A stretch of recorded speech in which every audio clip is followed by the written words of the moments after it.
Listen up.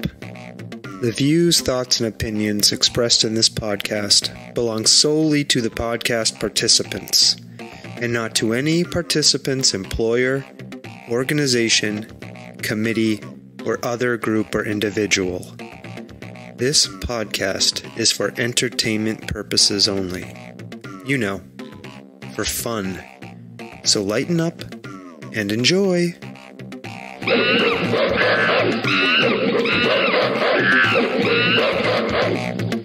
Hey, Sawtooth. It's me. I'm alone. Stomping Jen is not here with us this week.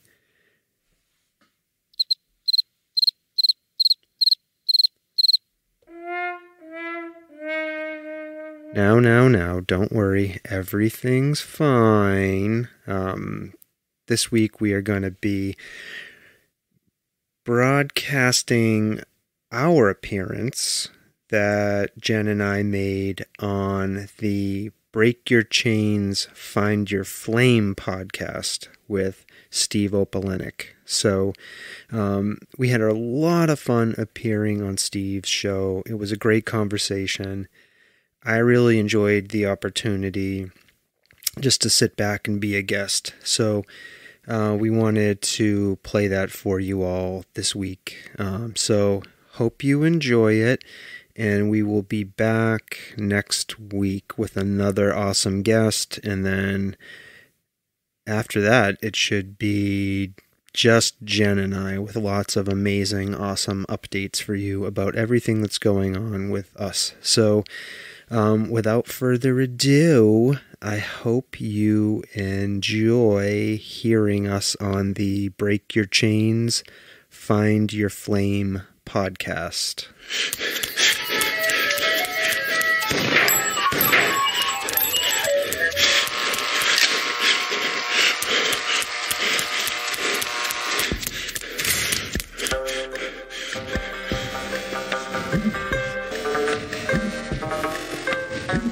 Soft Serve Podcast. Creamy, delicious ideas without the creepy truck.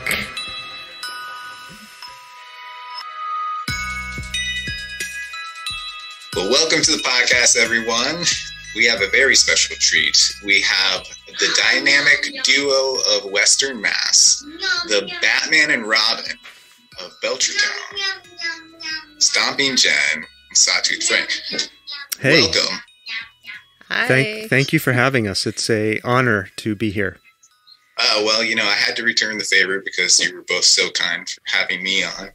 I had toyed around with introducing myself to you on this podcast, just based on like the joke of when we met in person, you didn't recognize me because I had a mask on, and I know that came up on Bonnie Lynn's podcast too. So I toyed with it, but then I figured my listeners wouldn't really quite understand the joke. But, Sorry. Yeah, no, it's okay. I had a mask on and a hat on, so kind of incognito. All the things. Captain America hid in plain sight with just his hat down really low, so I get that concept. Absolutely. I see you have a Captain America shield in the back. I do. That thing is awesome. Yeah, I made it for Halloween one year. Oh, cool. Oh, cool. Yeah, so it's got leather straps on the inside of it, and so you can actually wear it on your arm. Oh, fun. Yeah, I love It's it. in the office because we don't have too much Captain America stuff at home. So Is he your guy? He is, yeah, very nuanced. I think the old school Captain America, if you look at it, is very propaganda-y. Mm-hmm. But as everything evolved through the years, he's kind of become a symbol for more about equality than the American way, so to speak. Mm-hmm. Yeah, I like the chaos creator type characters in the comic books. Mm-hmm. Like, I love Harley Quinn. And like Loki, Deadpool. Yeah, that kind of stuff. That's more my spirit animal. Yeah. I mean, go ahead. I was to say, I have to say, I appreciate Captain America so much more since the movies and Chris Evans took on the role. Because honestly, I didn't know much about him before that. I kind of was aware of some of the jokey attempts at making Captain America live action before Chris Evans. Yeah, I love what they did with it. Yeah. The 70s Captain America is really interesting. I actually had a signed picture of that from that actor who would ride a motorcycle and have a Captain America helmet to protect him. I actually just saw a clip from that the other day where he threw his motorcycle up onto a castle wall and then jumped up to ride it to chase villains. That's one way to do it. Absolutely. That's awesome.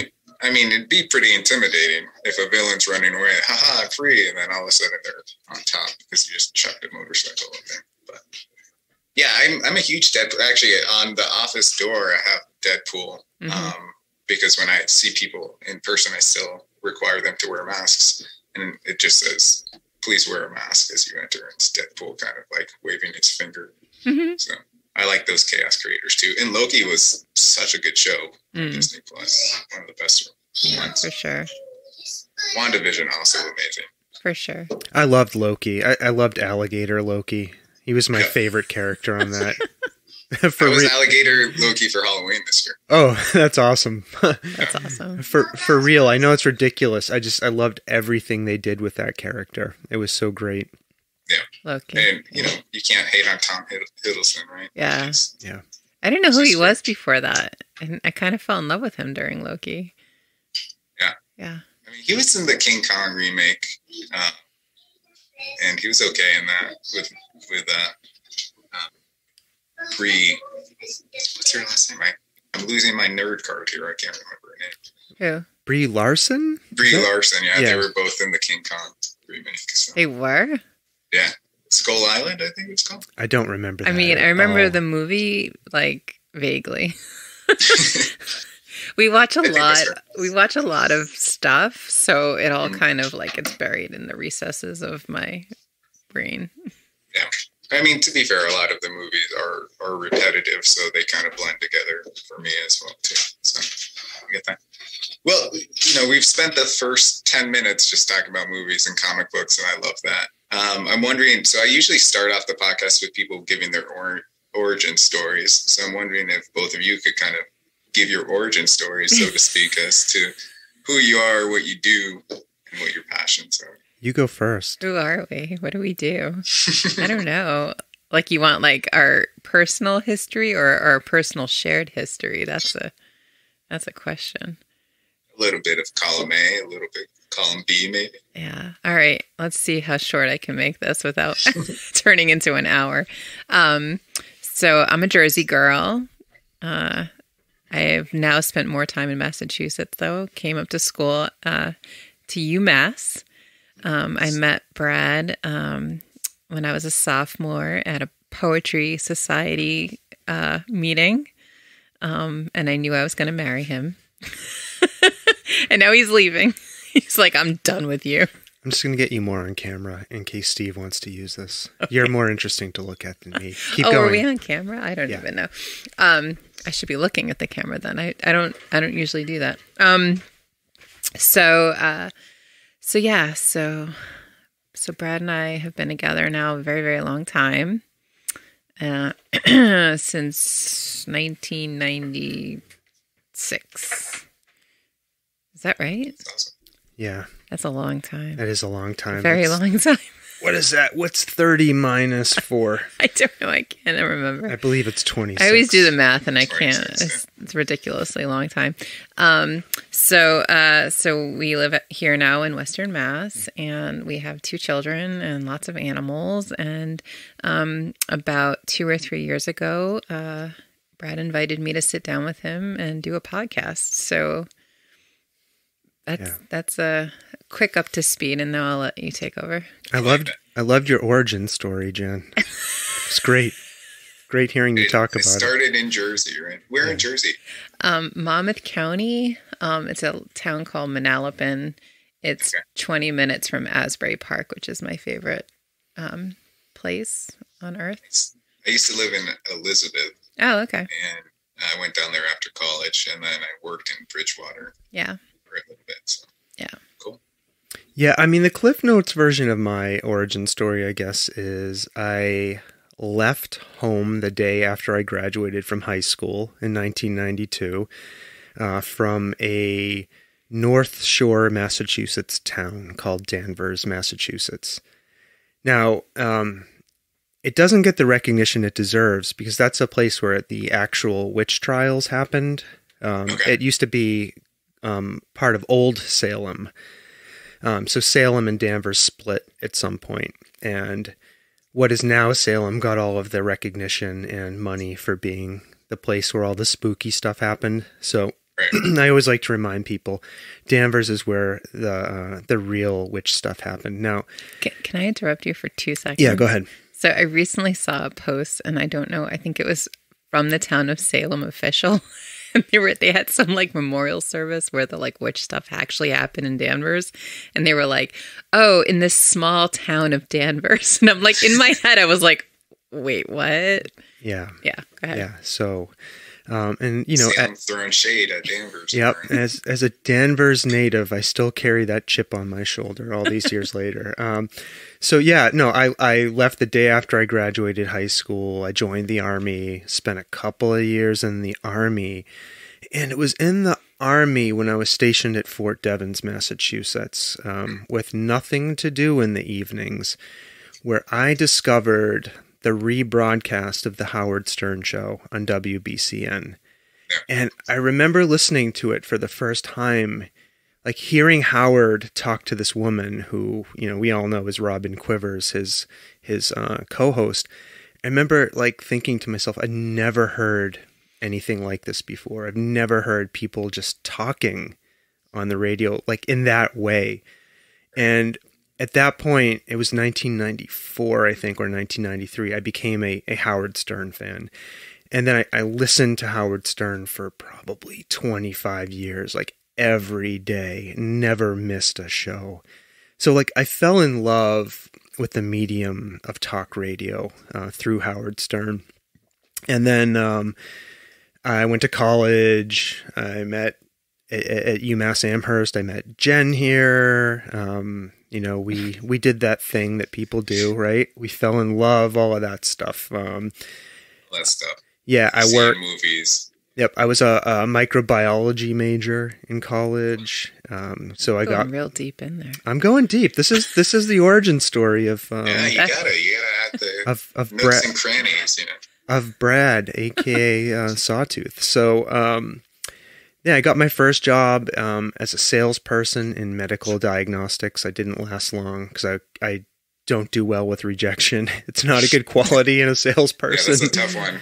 Yeah. Tough one in sales. Then I kind of found my niche for about 10 years doing medical writing for a company outside of Boston. And that was really great for a time.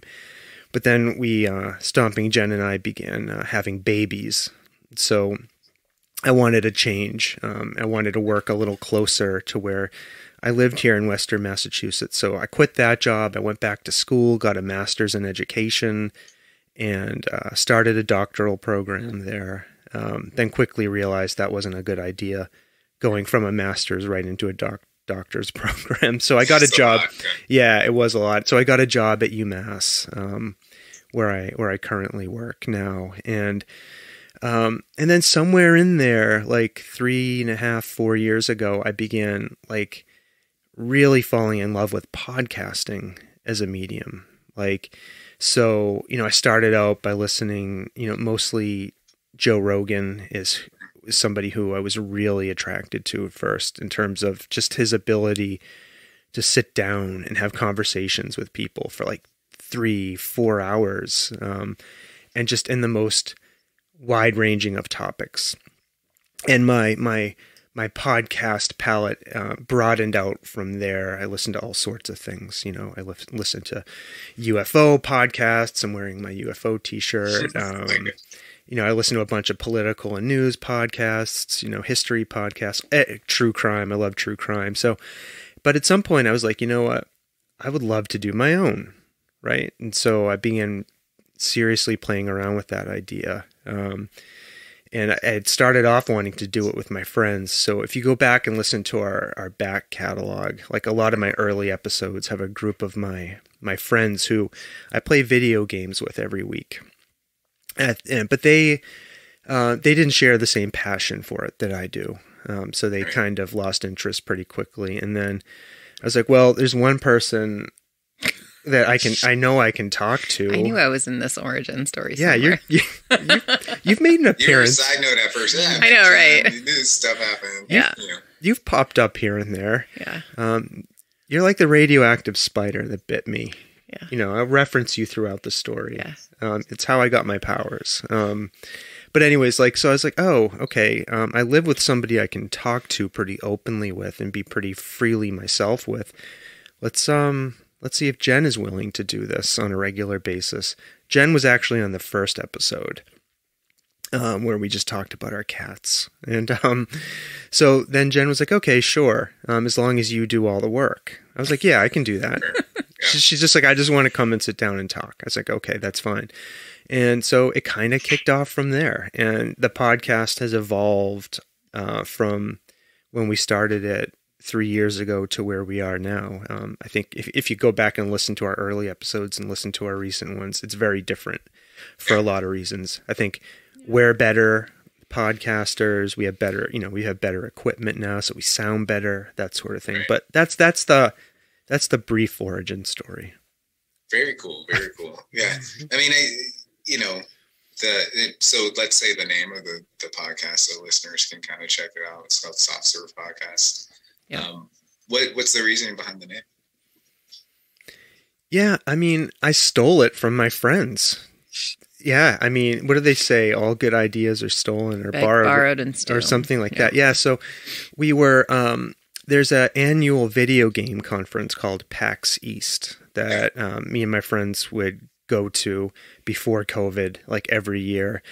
And we were trying to think of a name for our little gaming group. And somebody decided we were going to be Soft Serve. We thought it would be funny if we made jackets with ice cream cones on them. Like Pink Lady jackets. Yeah, like Pink Lady jackets. And I kind of always I loved that name, And then on our website at softservepodcast.com, there's kind of a description about kind of what that means as a metaphor, right? Like,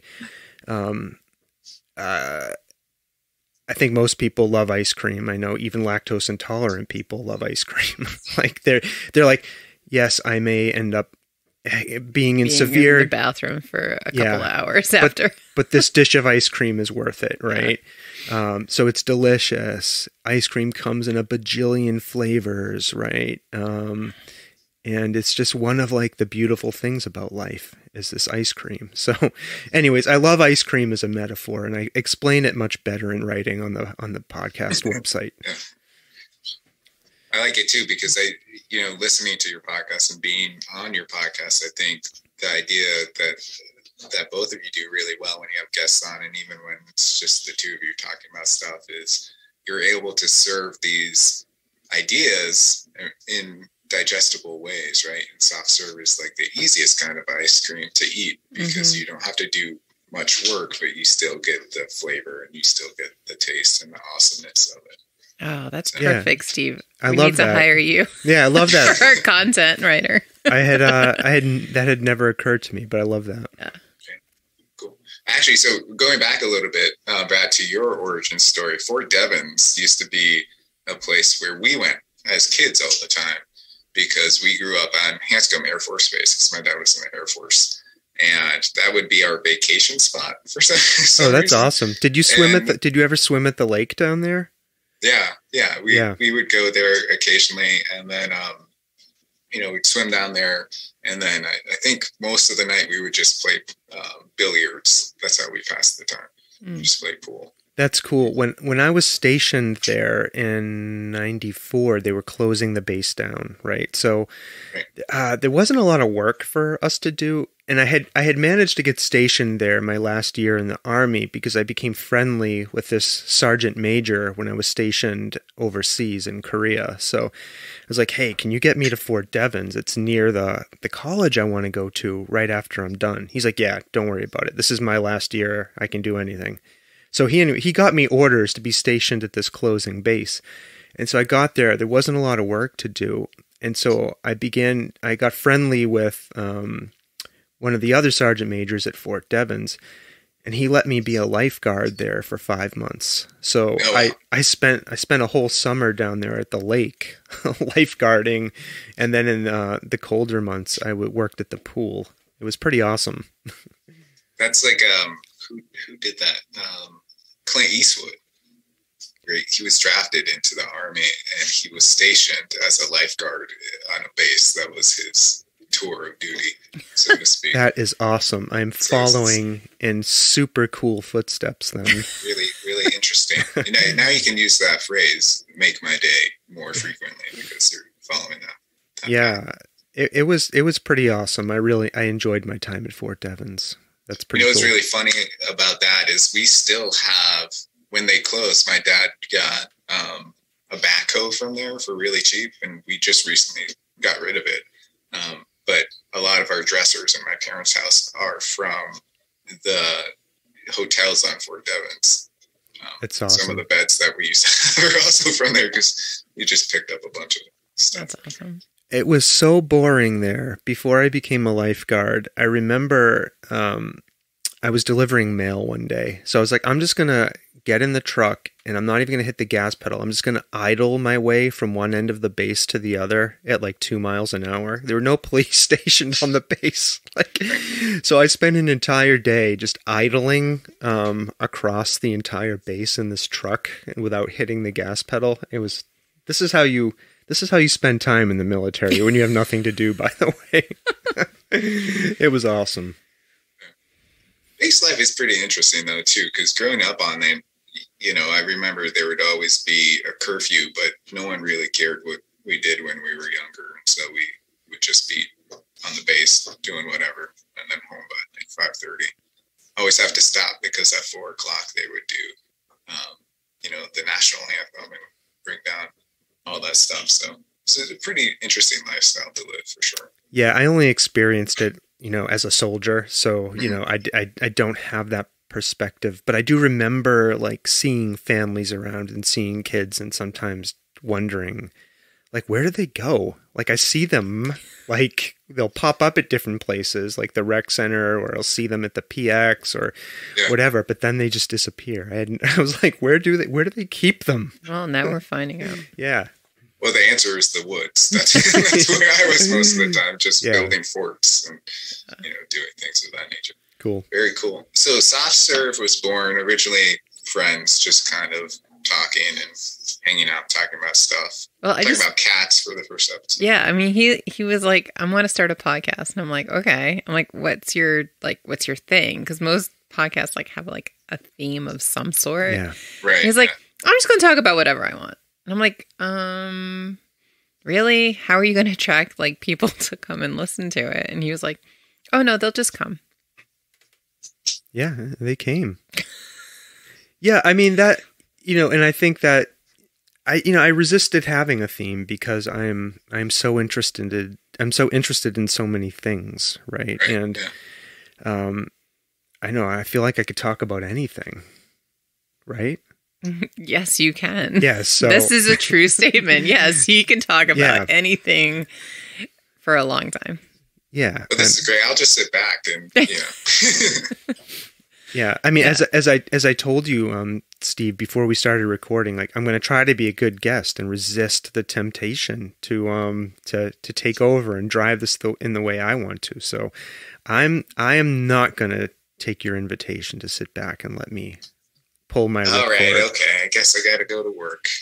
No. I mean, I think when you start a podcast, right, and I think you both started 3 years ago. That's around the same time we started this podcast. So it was before, like, pre-COVID, and then COVID saw a lot of influx of people starting podcasts, and it became a stereotypical, like, middle-aged, cisgender, white, straight male thing to do, right?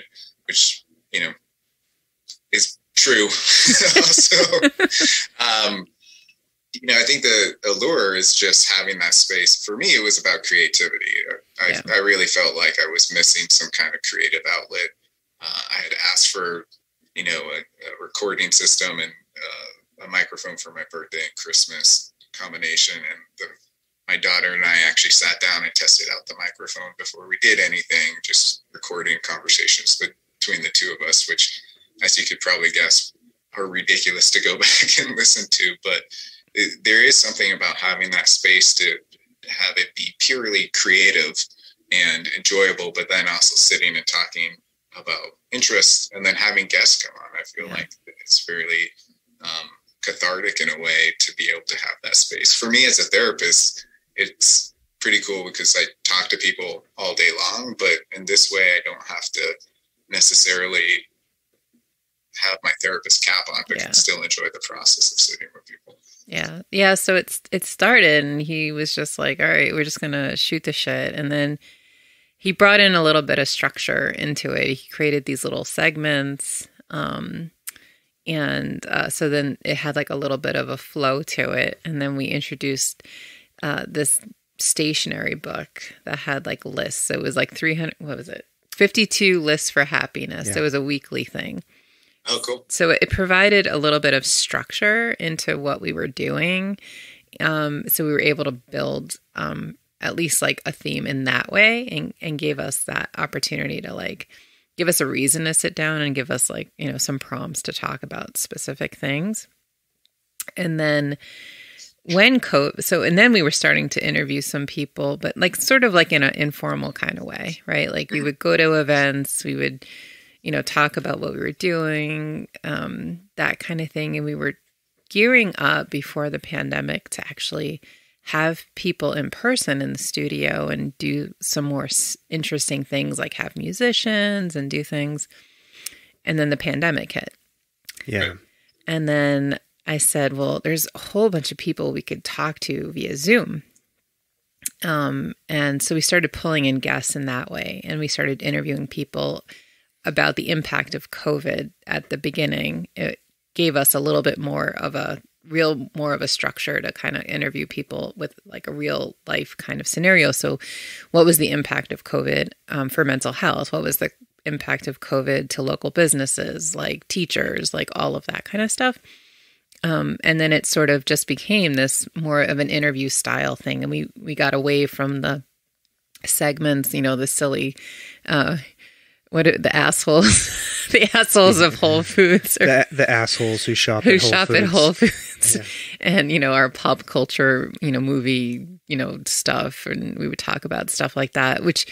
So now we've sort of settled into this, you know, interview, and then the shows that are just like about us, right? Like the banter that we have has kind of struck a chord with people. They enjoy, I don't know why, listening to us chat about whatever is happening in our own lives. Yeah, and it's interesting. We had, the pendulum had swung at one point during COVID to the point where we were doing like almost a guest every week, and not doing any episodes where it was just us sitting down and talking.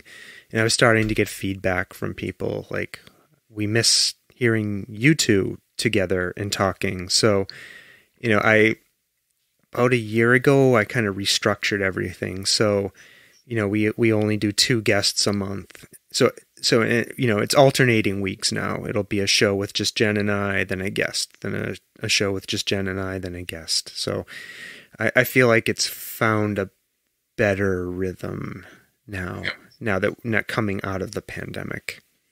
Yeah, I mean, it sounds like it's the combination of the two things that drew you to podcasting, right? It's Howard Stern, and then you had mentioned Rogan having guests on and talking for 3 or 4 hours. For me, it was Tim Ferriss that kind of drew me to podcasting, just because of the interestingness of, that's a word, right? Interestingness? Yeah, sure. Of like the guests that he would have on and talk about biohacking and, you know, different aspects of that. And his podcasts are a little bit longer too. But you're finding, it seems like you both found your own rhythm to it and like merged the loves of why you were interested in it in the first place too. Yeah, and like another interesting aspect of it is, and I'm sure you know this, Steve, if you do this for any amount of time, at some point, you know, it becomes work, right? Like there's a lot of preparation that goes into, you know, having a conversation with another person. I mean, I know, and people have different styles. I want to leave room for that. You know, the way I tend the way I tend to approach a guest is I do a lot of reading on that guest. I look at all of the materials they send, and I spend probably 2 hours sitting down and thinking about a structure and a framework for what I want to chat with them about. And, I will write out topics or questions. And, so like, even though this is my hobby, I don't get, we're very clear about this. We don't get any money. We don't have any advertising. This is all like, a passion project for us. Where was I going to go with this? It's a lot of work. It's a lot of work. It's a lot of work. Even though it's a lot of time. Even though it's a hobby. But for sure. I got to say, like, anytime I finish with a guest, though, like, I come off of it and I'm like on such an adrenaline high, right? And I just love sitting down with people, and I still get like super nervous anytime I'm he does. going to talk to a new person, and it's that not knowing where it's going to go or what is going to come out of this nothingness, right? That we're all stepping into this uncertain space, and it's a trust fall too, because a lot of the times that people don't know us, like, and I don't know. I often, you can tell I've done this long enough and talked to enough people where you can tell the people who are like, okay, are you going to do something stupid? Are you going to sandbag me? Are you going to be mean to me? Like, you can kind of just feel it and sense it from people. And I take like very seriously the idea that these people are our guests, right? And we have to treat them with respect and not do anything not sensational journalism. Let's put it that and way. So that's where I might be different than somebody like at least early Howard Stern, right? Who had no qualms about embarrassing his guests or putting them on the spot or pushing them when they signaled they were uncomfortable. I mean, he's changed a lot since there's been a lot of change in his format. Yeah, since he started going to therapy, he has changed, but he doesn't do that stuff anymore. And from what I understand, he's apologized to a bunch of people too that he treated badly. So, anyways, I take it seriously, even though it's a hobby. Like, so you're telling me I should cross off the roasting section for this episode just to be more appreciative. Roast away. Yeah. We can handle it. This is your podcast, remember? Yep. We're just talking about our podcast. No, I think you're right, though. I mean, I think I still get nervous before I record with people. And, my job is to talk to people every single day. And there's at first, when we started doing this, it was very much like, well, do I have to record today? Maybe I'll push it back, or, some of that anxiety spiking. And then it's become one of my favorite things about podcasting is like, ooh, this challenges me. And I like to be in this space where I don't have full control. And yes, there's some control in the editing process, but it's kind of cool to just be in that space and just have it go whichever direction it goes in. Do you do a lot of editing? Not much. I think early on I was really, I think I told you this when I was on your podcast, I was really focused on taking the likes out or the dead spaces. And then over time, it was like, I just don't have time to go through every minute of the podcast to edit it. But there are some editing I'll do if people say, oh, I don't really like how I worded that. Can you take that out or can you adjust that? If they have qualms about it, I'll go back. Most of the editing is just taking snips of it for teasers. And then I usually put like a little snip of the conversation in the beginning music just to, entice people to listen past the 1 minute mark. Yeah. That absolutely makes sense. Yeah, I think we take a similar approach. I do minimal editing, and usually only if somebody's asked us to take something out. Right. And I think there's a beauty to that because it's real conversation, right? And I think one of the things I love about it, I don't know how you both feel about this, but the idea that it's genuine conversation and there's room to be real and make mistakes and to take ownership of those mistakes is really enticing to me about the process. Yeah. And I think so too. And that's one of the great things about having a co-host because Jen is always bailing me out of trouble. I mean, this last podcast we recorded, I was just a mess for whatever reason cognitively. That when we recorded, I couldn't remember anything. You bailed me out. Thank you. I did bail you out several times. Yeah, but I mean, you do the bulk of the work. So right, like let's be real. You spend all the time in preparing the interview and leading the interviews. And people sometimes are critical and they say, I don't speak a lot, or that they want more of me. But like, you know, really, you're the main interview person, right? Like you've done all the research, you've done all the, not that I don't do any research on people. But like, who are we talking to today? Yeah, but like, you know, sometimes a lot of the time, 8 out of 10 people I have found somewhere out in the world and asked them to come on the podcast for whatever reason, because I'm interested in what they're doing. They're doing something cool. It's a topic that I'm interested in. So, you know, I'm waiting to hear the answers too. So, and I'm so grateful that Brad spends all the time that he does to do the work, and then he does all the social media and marketing afterwards. So I really, I told him, I said, this is really your passion project and I'm happy to assist. And these are the ways that I can help. And so we're very clear about the boundaries and like who does what on the show. Sometimes he wishes he had more help, but I just don't have the capacity to give to it. That it's fine. I think it's working. It's fine the way it is. Sometimes he goes, we need an intern. I'm like, we can get an intern. Yeah, but then you have to talk to an intern, and then you have to like communicate. You know what I mean? You have to work with that person. Yeah, you have to give up some control to. And I'm very much the I'll just do it myself type of person. Yeah. But I think the dynamic has worked. Yeah. Oh yeah, I think it's really enjoyable. It's really fun.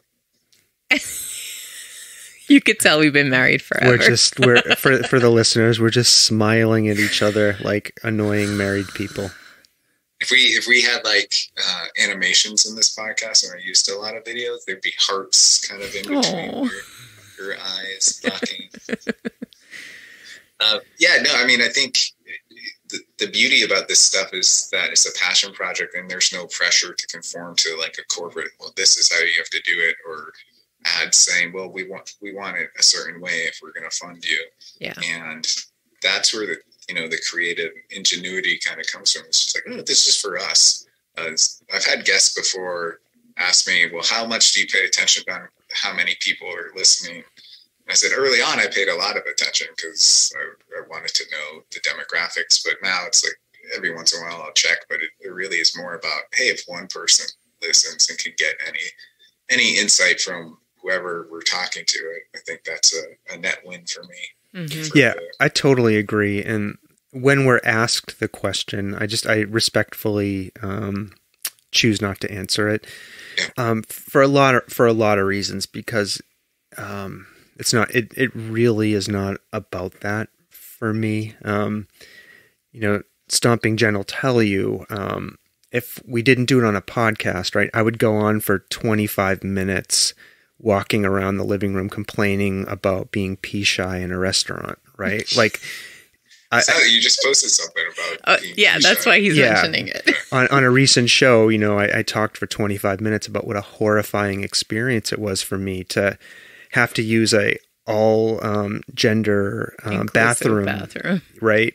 Being somebody who suffers from this condition of shy bladder syndrome, right? Like it upped the social anxiety to another level for me, and I was unable to pee. Anyways, my larger point is, I'm going to go on that rant and complain to Jen about this, whether or not it's in front of a microphone or not. So, for me, maybe somebody else out there will get something out of that conversation. 'Cause, I'm just going to get real for a second. Like, shy bladder and being pee shy is something I've suffered from all of my life, and I have felt alone and shame about it. And I know there are other men out there who deal with this problem. It cannot just be me. Well, I mean, so taking that subject and applying it across all of the podcasts that we've done over the years, right? Like, we literally will talk about everything in our lives, right? So a lot of times, you know, it feels almost like therapy, right? And Brad will talk very openly about, you know, the struggles and challenges that he has with himself, and I will also, you know, talk about stuff, especially when we did like the list challenge and subjects like that, you know. So having, you know, we've talked about, you know, topics like miscarriages, like I've had you know, things like that. Like, and it helps to like sort of give a platform for subjects that people don't ordinarily talk about. Or, you know, so we're just ordinary people living our lives, and we're talking about. Speak for yourself. There's nothing ordinary about me. You know what I'm saying, Steve, right? I do, yeah. And what I love about it is like, that's why I think there's a draw to podcasts, especially during COVID, is that here are genuine conversations about stuff where, you know, you're putting out there, we're putting out there things that most people don't talk about. And, you know, I see it in therapy a lot. People will come in and they'll have a smile on their face. And I was like, hey, what's going on? You look like extra happy today. And they'll share something that seems heinous because it seems like they're taking joy from someone else's misery. But they say, well, you know, I just found out my friend had something similar, traumatic happen to them that happened to me. And it feels weird that I'm happy, but I feel seen. I feel validated by knowing that other people do that, because part of these stigmas is that they really isolate.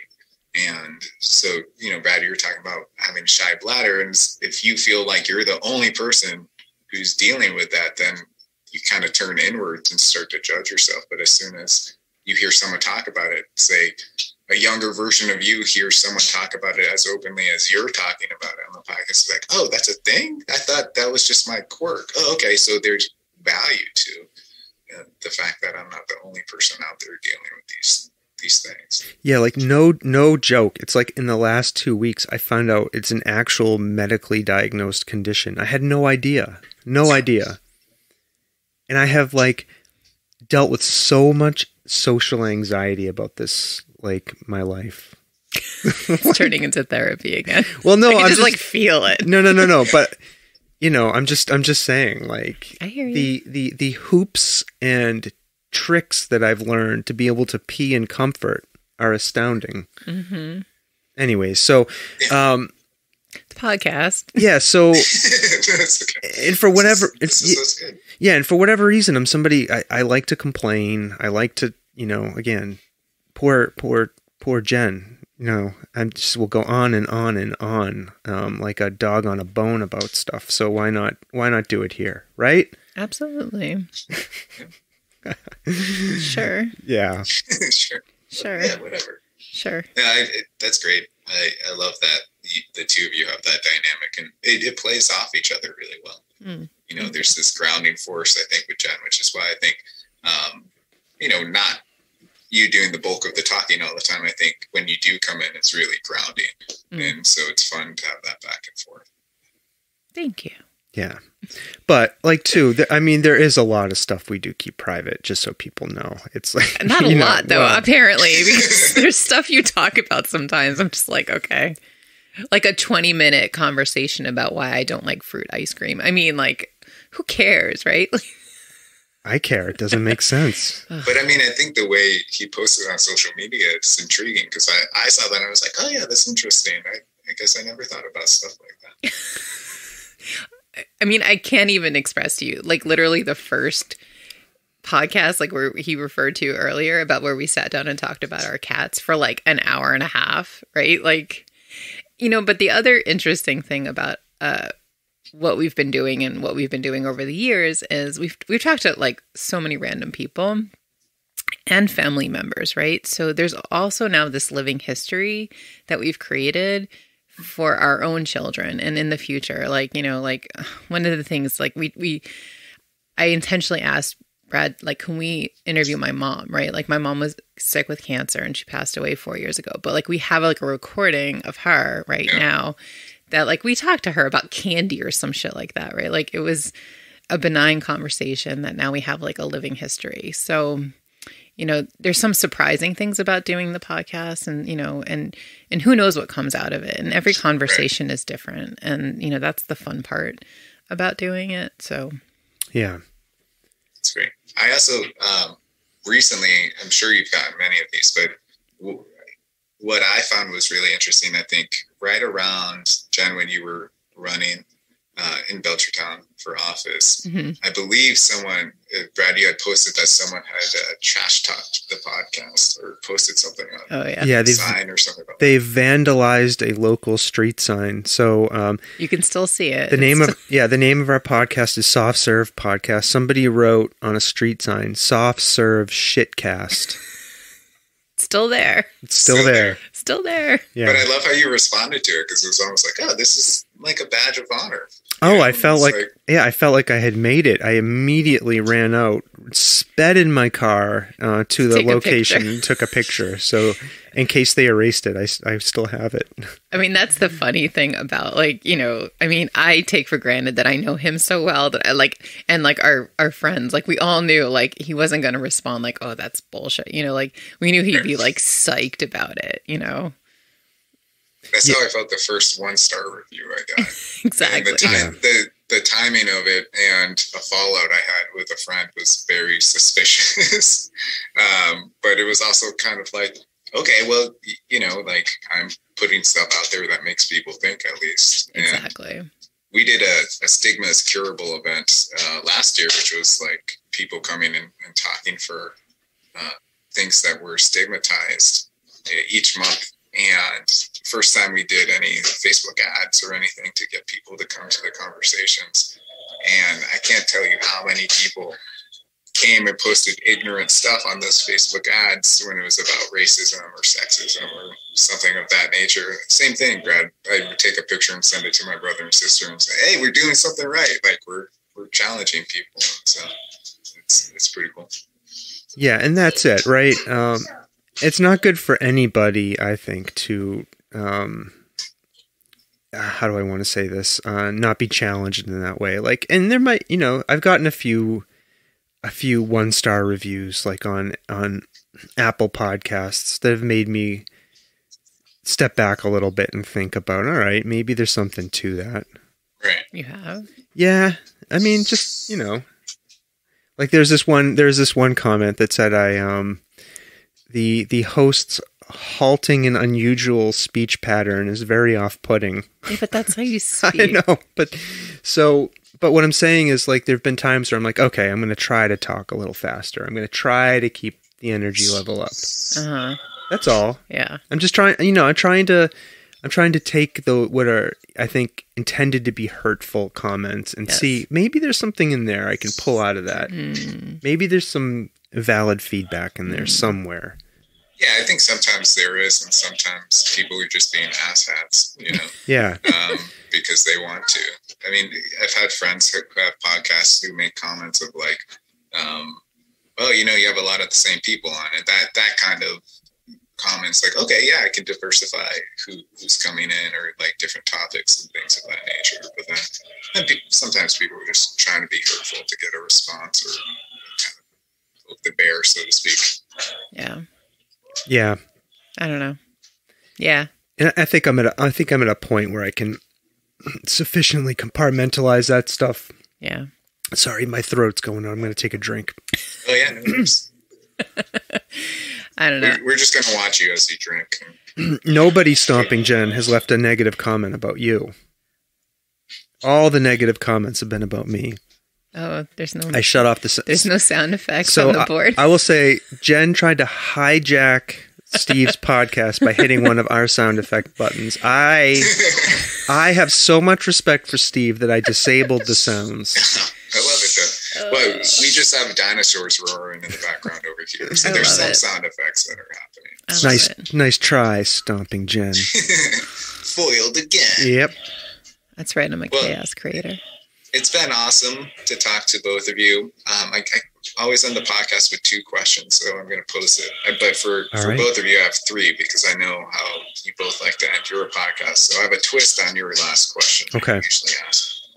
But the 2 questions I'm going to ask you are superhero related. So the first is, if you could have any superpower, what would it be and why?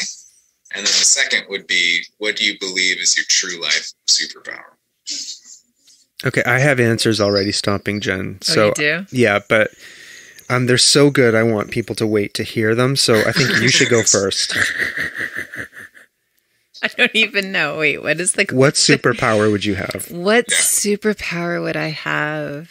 If you could have any superpower. If I could have any Believing you were in a world where they existed. There's so many different superpowers. You have to pick one. This is like getting ice cream with you, by the way. You look at all of the ice creams and you're like, which one do I pick? I am extremely indecisive. It is true. One superpower. One superpower. Of all the superpowers, what would you pick? Well, I wouldn't want to be able to fly because that's scary. It would be a hard way. Like, I've played around with that too, and it's like, well, what if it just stopped and you were I fell out of the sky. You know what superpower I like? I like it when people can transport like from place to place because I hate yeah. That's a good one. I would do that. What do they call that? Teleportation. Yeah, I would want that. Like a night crawler type of. Yeah, like pop. Like all of a sudden I'm behind you.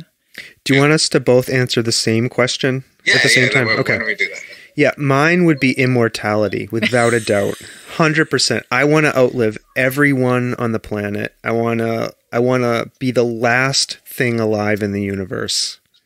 That's what I want. I am terribly afraid of my consciousness fading out into nothing. I want it to be here forever. I want to see everything.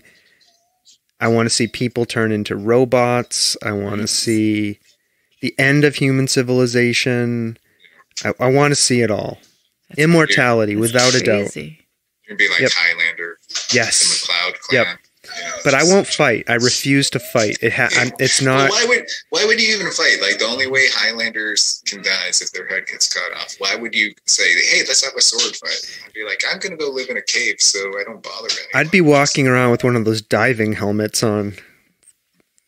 That reminds me of, so I put some thought into like the zombie apocalypse. And one of the tricks that I had thought about was, why aren't people wearing like shark suits around in zombie apocalypse? I know, right? So they don't get bit. Yeah, because if sharks can't bite through them, no one's going to bite through that with human teeth by any means. That makes sense, Steve. Yeah, I've thought about that too. Do you own a shark suit just in case? I don't, but that might be on the shopping list. Just like starting to load up on zombie apocalypse stuff. Oh my God. I'm with you. We've talked about this on the podcast. Like, I would die.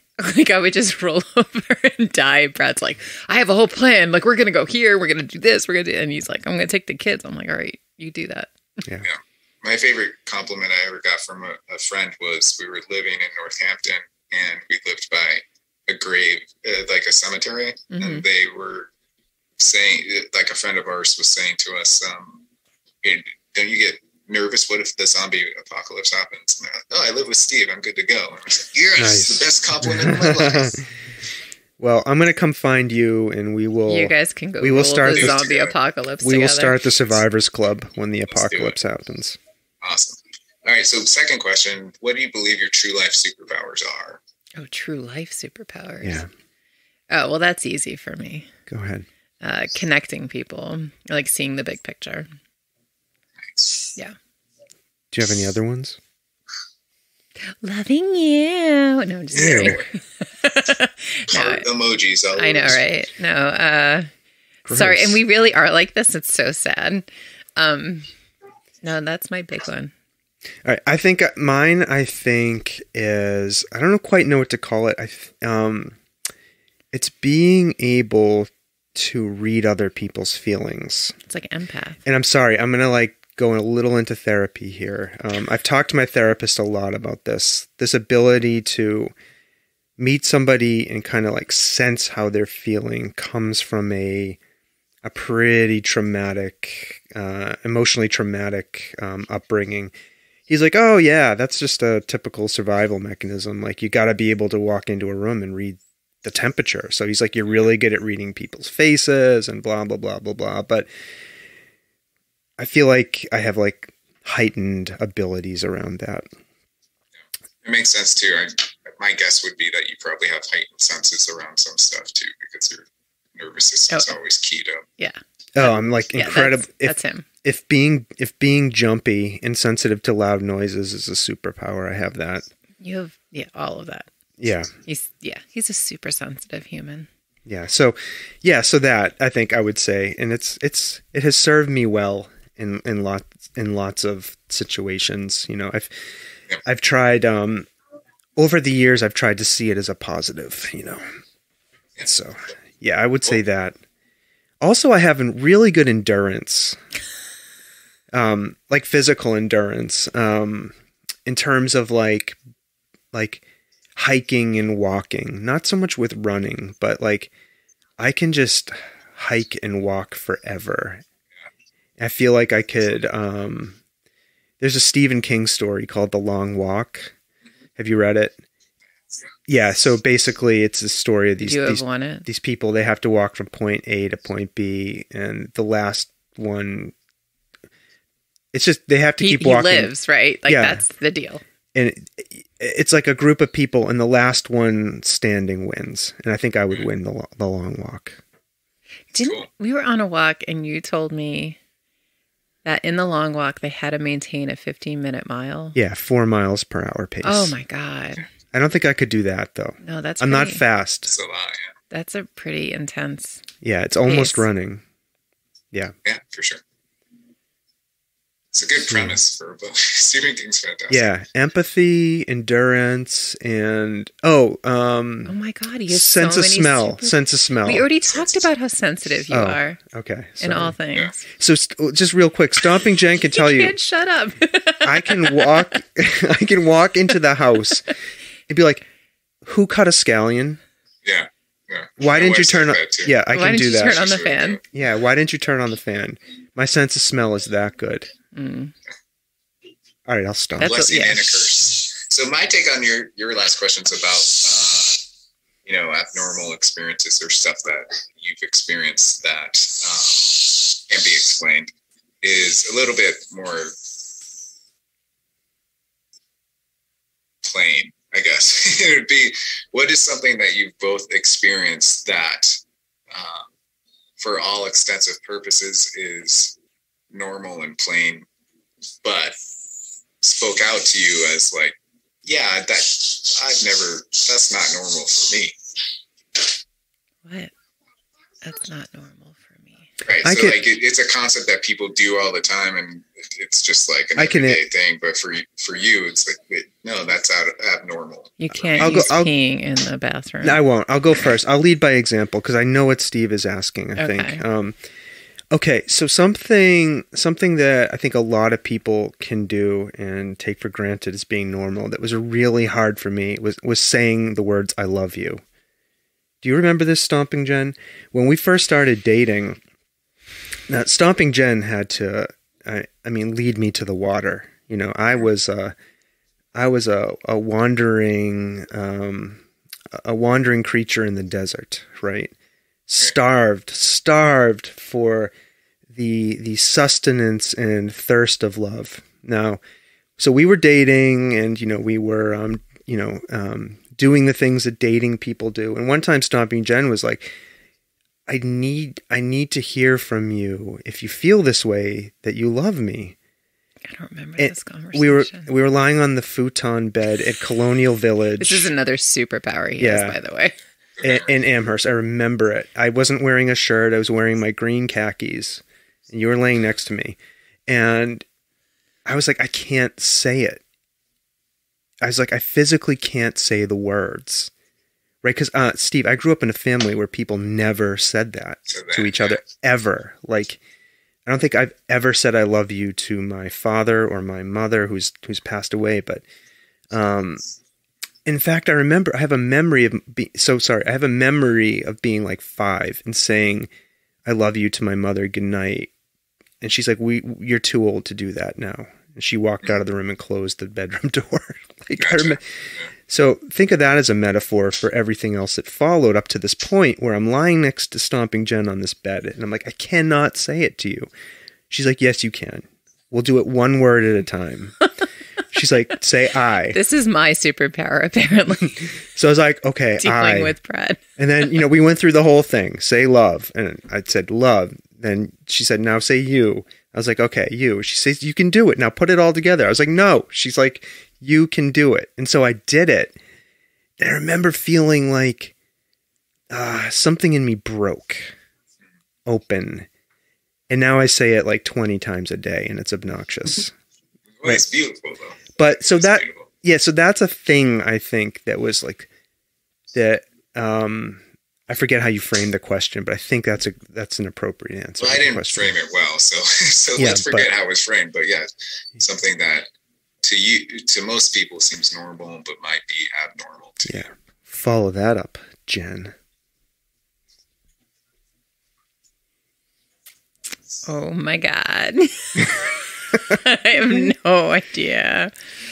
It really was the whole point of this podcast, is to put you in an awkward position like that. Oh my God. There's so many things people do that I don't understand. Like Christmas, and like women who love like Christmas movies, like those Hallmark cheesy movies, or like, shabby chic like signs and flags. Like, why do people put flags outside our house? We have flags outside our house. I don't know why we have them. I can answer those questions. It seems so abnormal to me. And like gardening. I don't know why anybody wants to do it. Everybody loves it. And I'm just like, I don't want to go outside. It's fair. Stuff like that. I don't know. Is Gotcha. that kind of your question? Yeah, no, that makes sense. Yeah. It's not to call you out on anything. I really liked how, Brad would always end the podcast talking about these things that are undefinable sometimes. And I think there's a lot of perception that goes with that stuff. Yeah. Too. Can I share with you, Steve? That is the number one reason why we end up cutting stuff out of the podcast, by the way. Is the answer Is to that these question? questions. Yeah. People will say stuff that they end up regretting later and ask us to cut it out.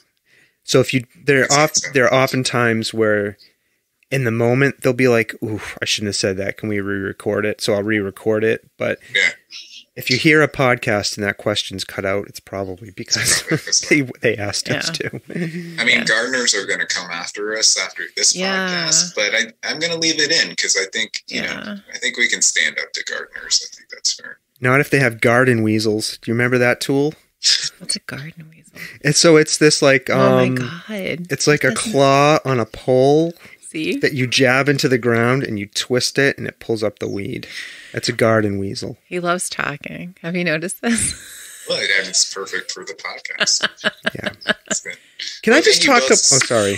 Oh, no, go ahead, Beth. I wanted to address this flags comment that Jen made because I feel it has... I'll be quick. I feel it has to be addressed. The reason I hang these flags, right, is to show support and affiliation for various things. Yeah, that part I understand. Okay. But it's like, like when people put like the season flags out, like it's July 4th or it's Halloween or... Yeah. I don't get it. They're just celebrating. Well, so like, Jen, how do you feel about human flags? Because that's a move I like to work on in my exercise routine. I've noticed that. That's pretty impressive, Steve. I gotta tell you. Are you against it? Like, I'm really nervous now. You got some serious ab work going on there. That's all I gotta say. I can't even do a plank for 30 seconds. I fall down.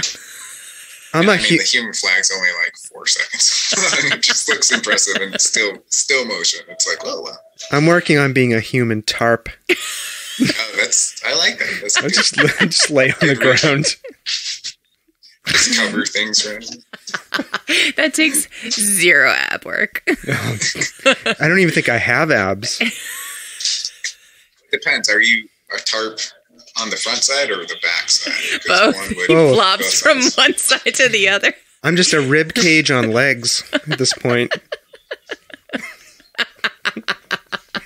that note, Okay. thank you both for coming on. I really appreciate Thank the you time so and much. talking. This has been really fun and enjoyable. Thank you. Thank you for having us. It Yes. was really a pleasure. And it is so nice just to come on and be a guest too. Yes. So thank you. Absolutely. Thank Glad we you. could do it.